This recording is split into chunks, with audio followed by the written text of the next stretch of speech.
as well, my first book on Dajjal. Dajjal al-Quran and zaman. Dajjal al-Quran. And thank Allah, thank Allah, thank Allah. I was able to write this book, which is our subject of our lecture today. Dajjal, the Jasad, and dapat. So, if he has to impersonate the Messiah and to deceive the Jews into believing that he is the true Messiah, rather than Jesus, the Son of Mary, the Virgin Mary.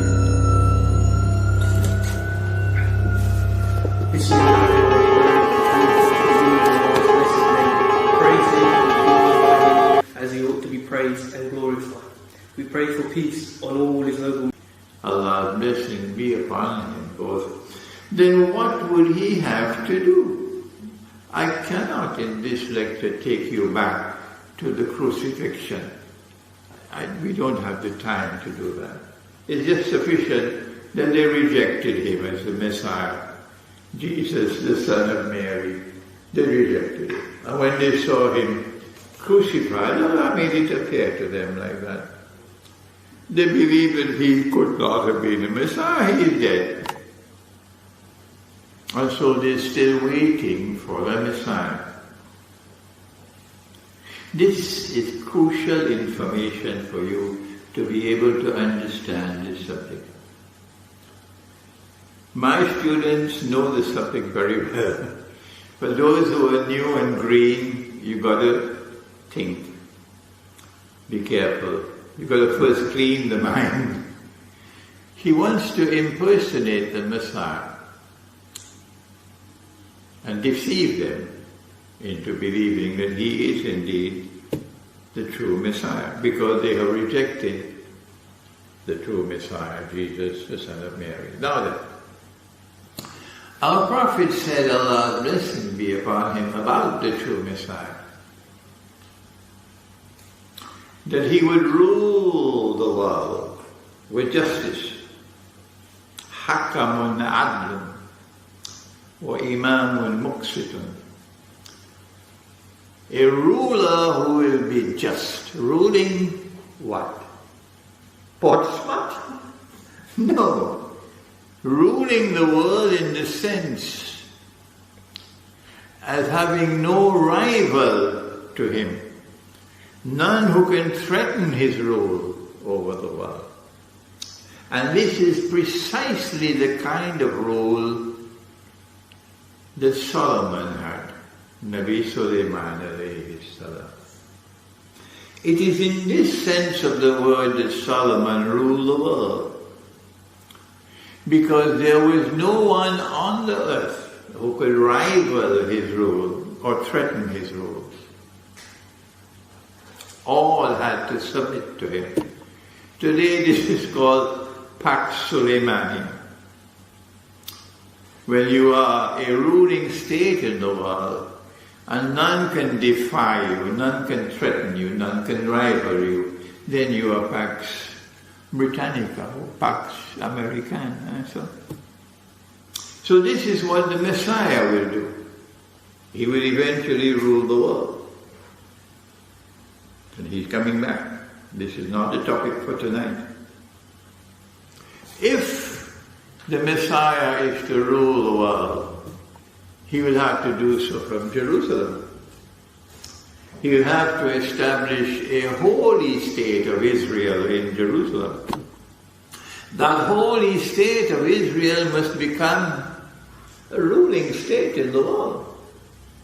And then the Messiah can rule the world from Jerusalem. This is the easy part of the lecture. Now then, if the false Messiah is to successfully impersonate the true Messiah, obviously he will have to first of all liberate the Holy Land, which is under Muslim rule. Has he already done that? he already done that? Yes. I know many people eat the biryani and go home and sleep. But others who are not sleeping, yes. He's already done that. Liberate the Holy Land for the Jews. Number two, he have to bring the Jews back to the Holy Land to reclaim it as their own. Has he done that? Yes. Number three, he'll have to restore a state of Israel in the Holy Land. Has he done that? Yes, he has. Number four, he has to cause that state of Israel to become the ruling state in the world. Is that about to occur? So now when Israel becomes the ruling state in the world, and after Pax Britannica has been replaced by Pax Americana, and Pax Americana has been replaced by Pax Judaica, only then would Dajjal, the false Messiah, be able to stand up in Jerusalem and declare, I am the Messiah. Can you believe it? That this simple explanation, and I remain a solitary voice in the entire world of Islamic scholarship. For long is what? I'm the only voice saying this. Nobody is prepared to come forward and say exactly what I've just said. When this is so plain. So I don't know what's wrong. Is it fair? Is it a lack of capacity to understand? Is it because they are imprisoned in a scholarship that cannot accept this? What it is, I don't know. But I still remain one solitary voice. Ever since I wrote Jerusalem in the Quran 20-something years ago to explain this subject, I still remain a solitary voice, explaining what I have just explained to you. May Allah open the way for my students tomorrow, maybe one from Portsmouth, who will dazzle the world as a scholar of Islam. Ameen. Now, having established that Dajjal wants to rule the world from the holy state of Israel, from Jerusalem, in order to deceive the Jews and to declare that he is the Messiah, let us now turn to the Quran and to Surah to Sad. I will not give you the number of the ayat, that's your homework. I just give you the name of the surah. And Nabi Sulaiman alayhi salam is the ruler of the world. The holy state of Israel based from Jerusalem is the ruling state in the world. No one can rival it, not even the Queen of Sheba. All must submit to him. And then one day, Allah gave him what I recognize to be a vision. And he sees something with the internal eye. What does he see? You and I will immediately understand what happened because of the introduction I've already given you. But the world of Islamic scholarship, all those who have written the tafsir of the Quran, every single tafsir you can find, still will not recognize what this verse, what this passage of the Quran is saying. But you will easily understand it. This is our predicament today. أعوذ بالله من الشيطان الرجيم وَلَقَدْ فَتَنَّا سُلَيْمَانَ. Allah says, And we tested him. We gave to him something which caused some distress to him. What was it? وَأَلْقَيْنَا عَلَى كُرْسِيهِ جَسَدًا. And we placed a jasad on his throne. He is the king, he is the prophet, he is he who sits on the throne. But Allah puts someone else to sit on the throne. And that other person, Allah describes him as a jasad. So who or what is a jasad? Let the Quran answer that question. The Quran tells us that when Moses, Nabi Musa alayhi salam, when he went up to the mountain, Mount Sinai, Allah called him there, he left the Banu Israel in Sinai. And one of them, known as Samiri, told them, give me your gold. And he had a degree in engineering, metallurgy, so he melted the gold and he forged a golden cup. This man had a PhD in engineering. And he forged the golden cup so skillfully that when the wind blew, the calf would go moo. Lahu khuwar. And Allah described that golden cap as a jasad, a body without a soul. And now the same word is used for someone sitting on the throne. This can't be a kafir, this has to be a human being. Only a human being will sit on a throne. So this is a human being, but he does not have the soul that human beings have. That's why he's described as a jasad. When Sulaiman alayhi salam saw him sitting on the throne in a vision, he immediately understood what was the meaning. He was able to interpret the vision. We would take years to interpret the vision. Yeah. Some of us never, but he, Sulaiman, in a twinkling of an eye, is able to understand the vision. And we are able to recognize his understanding, his interpretation of the vision in the response that he made.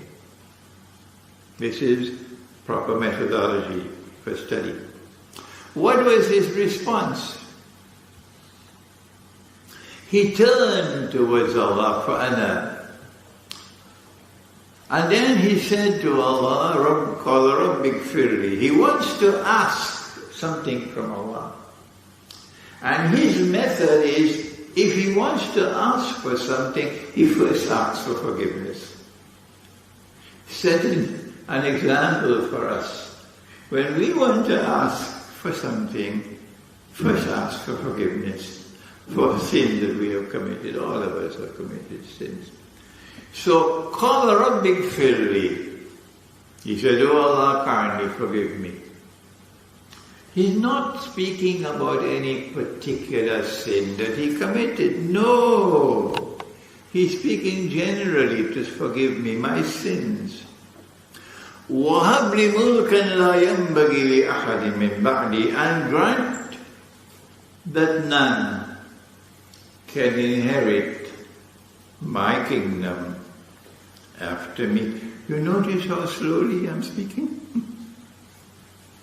So it will sink in. He recognized that that fella on the throne wants to inherit my kingdom. He recognized him as an evil being. And he does not want that evil being to ever inherit his kingdom.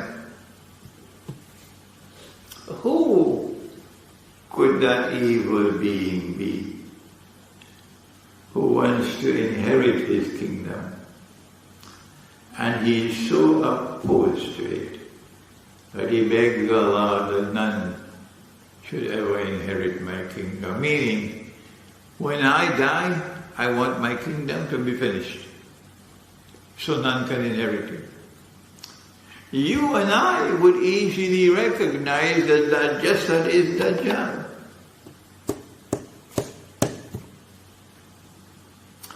So then why is it that while we can recognize so easily that Dajjal is Dajjal, how come that the world of Islamic scholarship, there's no one else who does that? Mine is still a solitary voice, and they're not willing to accept my views, when it is so plain and clear. If he wants to inherit my kingdom, and he is an evil being, Allah created an evil being, Kul a'udhu bi rabbil falaq. What comes after? Min sharri ma khalaq. I seek refuge with Allah from evil which He has created. What is the evil that Allah has created? Only Dajjal. That's the only evil being He has created. So, He does not want that evil being to inherit the kingdom. So he makes this dua, grant me a kingdom which none can inherit after me. But it also has a second meaning, that grant that there will never be another kingdom that will ever be comparable to mine. Two meanings. From this passage of the Quran we know this is the first reference in the Quran to Dajjal. First reference. There are others as well, but Dajjal is never mentioned by name. You have to have insight. You have to be able to interpret ayat mutashabihat, verses of the Quran which must be interpreted to be able to recognize the verses in the Quran which pertain to Dajjal. But Allah not only answered the dua and caused the kingdom to collapse as soon as he died, but Allah did something else. He answered this dua by making this kingdom incomparable, by putting something strange. In addition to human beings and angels, Allah has also created the jinn. And amongst the jinn, there are those who are Muslims, they are believers, and there are others who are called shayateen. There are lots of them in Washington. So, Allah gave orders to the shayateen to work for Sulaiman. And if they ever disobey him, Allah punishes them with terrible punishment. And the shayateen are involved in kulla banain wa gawwas, building skyscrapers, tall buildings, huge things, and also going down into the depths of the earth. And when you go down into the depths of the earth, you can discover the diamond veins. You can discover gold. And more important than that, you can discover oil.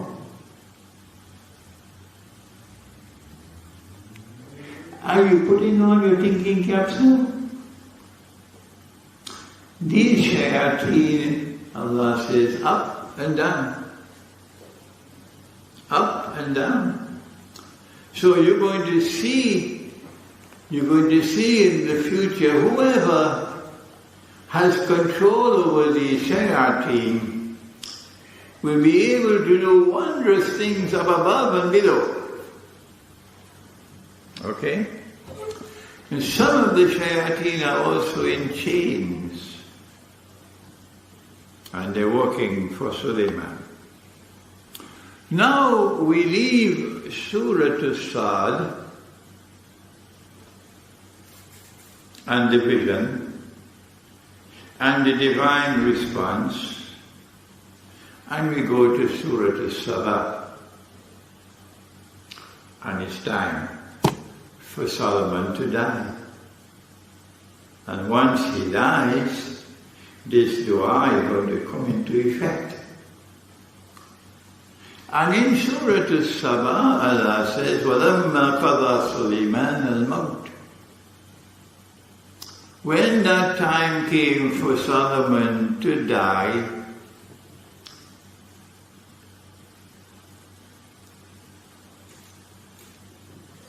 the jinn did not know that he was dead.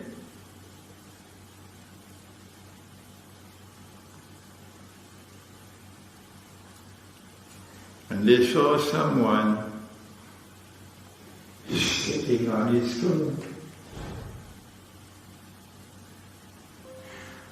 And whoever was sitting on his throne was impersonating Solomon. He was holding the staff of Solomon, and the staff of these two prophets were miraculous. The prophet Moses, Musa Islam. Do you remember? He threw the staff on the ground and it became, remember? Became a serpent, a snake. Yeah, you remember? And he took his staff and he struck the rock, and 12 streams of water. But this staff of Sulaiman alayhi salam, like the staff of Moses, Musa alayhi salam, has inside of it a miraculous capacity. And whoever is holding on to the staff is able to deceive the jinn by providing evidence that Solomon is still alive. Look at him, he's walking, he's talking, he's eating, he's sitting, he's standing. How can someone holding the staff do that? That inner capacity of the staff is described in Surah As-Sabah as the minsa of the staff. When I was researching this subject a couple of years ago, I thought, minsa, what is this? Because the staff is asa, and that is with sword, and minsa is with seed. So I consulted some of the best experts in Quranic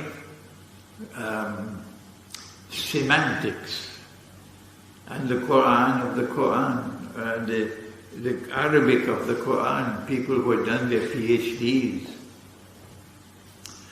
And the answer that I got from them was that minsa is the same thing as asa.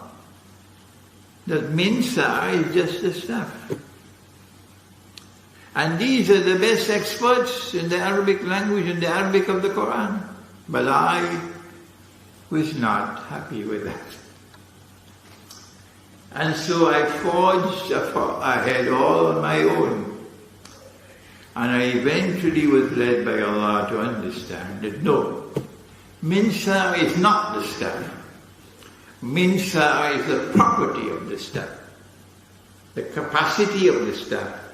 That if you are holding on to the staff of Sulaiman, alayhi salam, you can enter into time and you can move forward and backward in time. Because minsar comes from nasi. Innaman nasi'um ziyadatun lil kufr, this is Surah At-Tawbah. The system of time. And that was the great discovery. And so now, it was Dajjal they saw sitting on the throne. And because he was holding on to this stuff, he was able to bring movement of time backward and forward and show Sulaiman still alive. Today, commonplace on television, General Charles de Gaulle is dead indeed. But go on television, you'll see. Ronald Reagan is dead indeed. Go on television, you'll see him walking and talking. Today is commonplace. But at that time, the jinn were deceived. And they will continue to be deceived. They will continue to be deceived. Says Surah At-Sabah, until when? While Dajjal is sitting on that throne, and he has control over these shayateen, he can order them to do everything he wants to do, cryptocurrency and all. And they will continue to obey him. Are you beginning to understand now the power of the modern West? This is what you're dealing with. And that has not as yet stopped. Because he is still sitting on the throne. Remember, this is the vision, The vision. He is still sitting on the throne. The jinn are still seeing him there.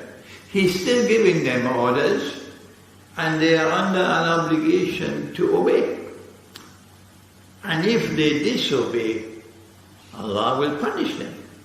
So they are on their way. But the Quran goes on to say that among the signs of the last stage of akhir, zaman, is not only Dajjal, not only Gog and Magog, but also dabbatul ard, the beast or the creature of the earth. Christian eschatology has it. And we also have it. Dabbatul ard. And dabbatul ard is mentioned twice in the Quran. The first mention of dabbatul ard is that they would harm mankind.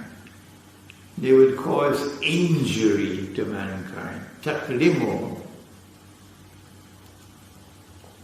And then the second reference to dabbatul ard in the Quran is here in Surah As-Sabah. That it is when dabbatul ard comes, they are released and they start to attack the staff in order to consume the minsa of the staff. Only then will the staff lose its miraculous power. And Dajjal will no longer have the shayateen working for him, because now they would see Solomon is dead, so we can disobey him. Allah will not punish us. When that happens, goodbye to the state of Israel. So then, who are dabbatul ard? who will consume the minsa of the stuff. I am full of sadness in my heart to have to disclose to you. It will pain you really when you read what are located in the books of tafsir. Some of the most eminent of the scholars of tafsir, including in the modern age, they say that, excuse me, I should not be laughing. They say the Darbatul are the termites. And when Solomon died, no one knew he was dead. And the body was sitting on the throne, kept on sitting on the throne for I don't know how many years. No one knew he was dead. Until these termites came and started nibbling at the bottom of the staff. And when the staff lost its balance, the staff collapsed and then the body collapsed. And only then did the world know that Solomon was dead. Go check it out. Go and check it out. You will find that this is what is to be found. This is the explanation that prevails in the world of Islamic scholarship. And when I offer this other explanation, which is truth, they resist me. I will be dead and still they will not accept it. What can you do? What can you do with such people other than what I am doing? I am teaching while still I have life and planting the seeds for a new generation of scholars of Islam who will emerge, who will have the courage to extend the frontiers of knowledge. And so Dalbatul Ard has to be something which can damage and destroy the miraculous inner capacity of the star. The miraculous inner power of the star. What can it be that will destroy it? There are many young people who rush forward to say, no, it's 5G and 6G. The electromagnetic wave that comes from the wireless internet. I don't even know the technical terminology. But they rush forward to say, yeah, this is it. And then when I examine that thesis, I find to my surprise, our Prophet said, alayhi salatu wasalam, that birds flying in the sky, small birds will fall down. Small birds will fall down because they can no longer navigate, because there is a contamination of the atmosphere. When bees can no longer navigate to go to the flowers for honey, and honey production is falling, you know you're dealing with this subject.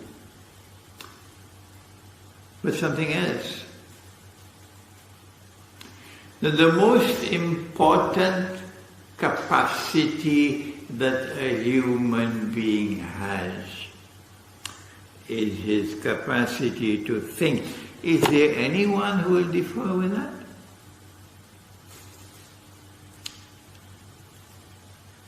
And what is happening now is that our capacity to think is declining.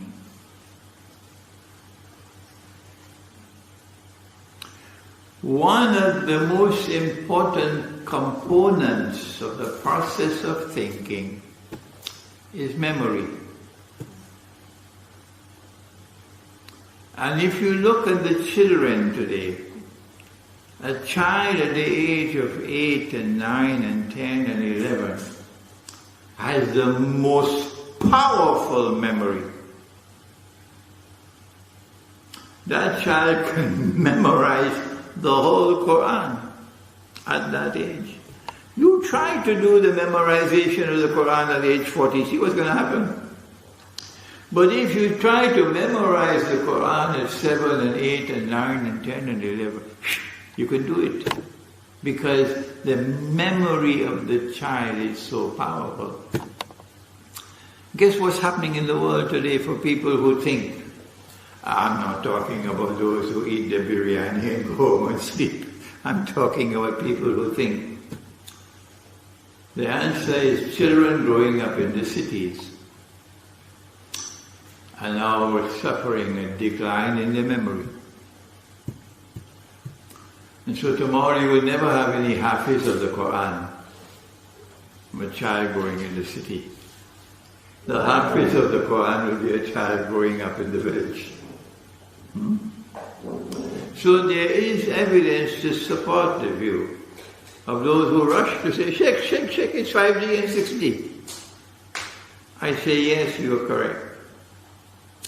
That the dabatul that the Quran is speaking about is the electromagnetic waves with which we are now being inundated in the world, which is causing havoc, not only to honey production, havoc not only to children whose memory is declining, but who knows what else is doing.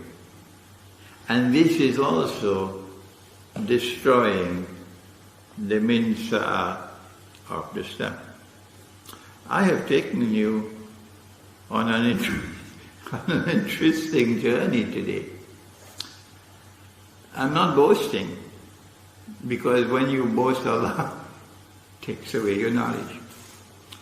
But today I am unfortunately the only voice in the world of Islam which is explaining the subject this way. And my prayer is that Allah may send tomorrow scholars who will dazzle the world. In the meantime, here is this book, the Quran, Dajjal, and the Jasad, which includes the Dabatul Aql. And I pray that Allah subhanahu wa ta'ala might bless you to penetrate absolute truth in the Quran, so that the Quran might explain to you the world today. I want to stop now because I know the question and answer session is going to be exciting. Thank you. Wassalamu alaikum wa rahmatullah. Jazakallah, Sheikh. We very much appreciate the lecture. And so I think we'll give it a few minutes before the question and answer, just for everyone to think about any question they may have for the Sheikh.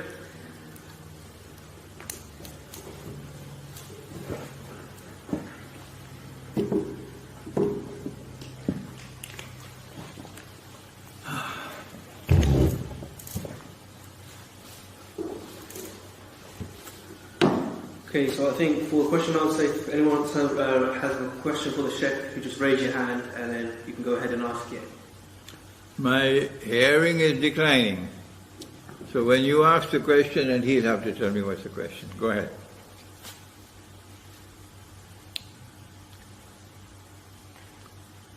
Yeah. Yep.